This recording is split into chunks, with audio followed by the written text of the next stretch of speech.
ব্যবসা বাণিজ্য বন্ধ করে দিলে ভারতই অর্থনৈতিকভাবে ক্ষতির সম্মুখীন হবে বলে মন্তব্য করেছেন নৌ পরিবহন উপদেষ্টা এম সাখাওয়াত হোসেন।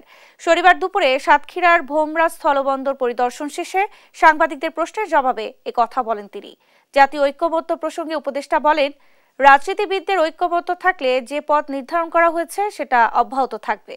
এর আগে ভোমরা স্থলবন্দর কাস্টমস ইমিগ্রেশন কার্যক্রম পরিদর্শন করে সংশ্লিষ্টদের প্রয়োজনীয় নির্দেশনা দেন তিনি। আমরা যদি দ্বিতীয় বৃহত্তম অথবা তৃতীয় বৃহত্তম অথবা চতুর্থ বৃহত্তম ব্যবসায়িক কেন্দ্র হই ভারতের জন্য, ফোর্থ লার্জেস্ট মানে পত্রপত্রিকা মাফিক, আবার অনেকে বলে সেকেন্ড। তো ভারত যে আমাদের কাছে বিনা পয়সা দিয়ে যায়, টাকা দিয়ে যায়, তাহলে ওটা যদি তারা বন্ধ করে দেয়, আমি তো বলি বন্ধ করুক। বন্ধ যদি ওনারা করতে চায় ওনাদের ব্যাপার, ওনারা বন্ধ করলে ওনাদের ইকোনমি ক্ষতিগ্রস্ত হবে।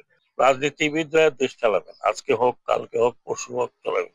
সেই জায়গাতে যদি রাজনীতিবিদদের মধ্যে ঐক্যমত না হয়, তাহলে জাতীয় যে পথ নির্ধারণ করার কথা সেটা তখন এলোমেলো হয়ে যায়।